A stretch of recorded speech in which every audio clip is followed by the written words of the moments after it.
Wow. See the seafloor right now, we're in close to shore and it's shallow, and we're studying the eelgrass, looking at the root system.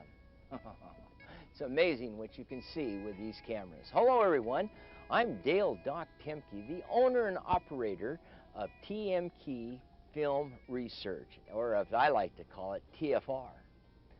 Over the years, I've worked with the State of Washington Department of Fish and Wildlife, Department of Natural Resources, even the invasive species section of the state.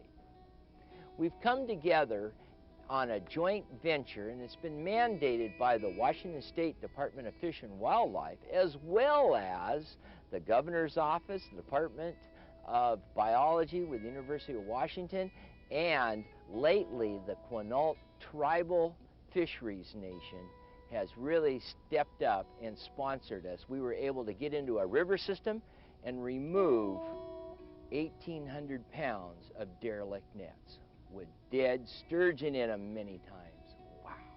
Wow. Removal team safety is always concern one, especially when you're around these nets. That's why we use no divers.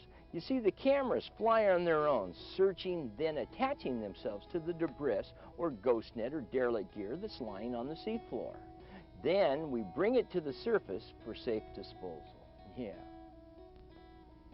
Now the insurance, labor, equipment, and the total project costs are much lower, adding cost-saving cuts for the project. The cameras have no bottom time with little risk of liability. You know, it would take the work of 6 commercial divers, each having bottom time of 80 minutes to match one TFR robotically puppeteered removal system. August 2013, the project was completed. We removed 1,800 pounds of ghost net bundles out of the waters of the Northwest. Currently, the top goals, objective, activities, and strategies with phases are organized to achieve a healthy, diverse, sustainable, that's right, sustainable fish and wildlife populations in their surrounding and supporting habitats. That's important.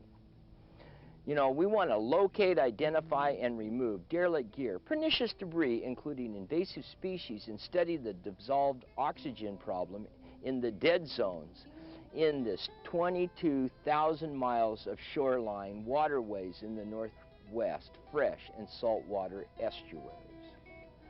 They're all flowing into the Sound. These dangerous barriers have been blocking the migration path of chinook, coho, chum, salmon species, as well as all other migrating marine life.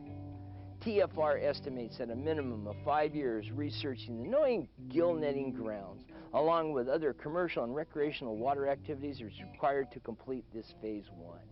Phase 2, the removal project, these go into 3 of phases. Phase 4, the restoration process, and then phase 5, education. Monitoring the beach, getting people involved. The 5x5 projects are ongoing with the other federal and state tribal fisheries. Boy, it's pretty out here today. All right? Thank you for taking a minute and watching this, and hopefully we'll be in contact. Bye-bye. Wow, what a shot.